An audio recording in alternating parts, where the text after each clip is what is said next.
4 নম্বর ইবনে মাজার 4171 নম্বর হাদিস, হযরতে আবু আইয়ুব রাদিয়াল্লাহু তাআলা আনহু থেকে হাদিস বর্ণিত।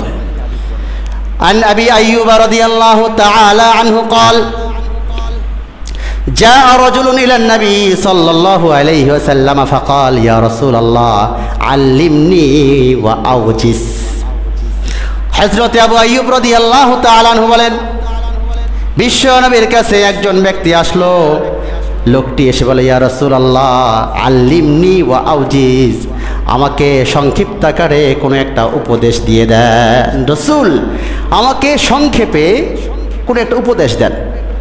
রাসূল তাকে উপদেশ দিয়েছেন। ফাকাল, নবীজি তাকে বলেছেন, ইদা কুমতা ফি সালাতিকা, যখন তুমি তোমার সালাতের মধ্যে চলে যাও,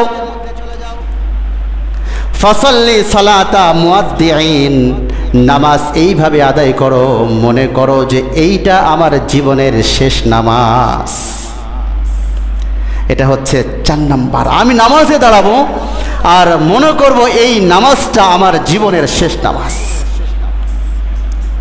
যখন কোনো ব্যক্তি অপরাধ করে আর অপরাধের কারণে তার উপর জেল হয়, এরপরে ফাঁসি হয়, ফাঁসির আদেশ হয়ে যায়, আর তাকে বলা হয় যে আজকে রাত 12টা 1 মিনিটে আপনাকে ফাঁসি কাস্টে ঝুলানো হবে, আজকে সারাদিন ইবাদত বন্দেগী যা করার দরকার করে নেন।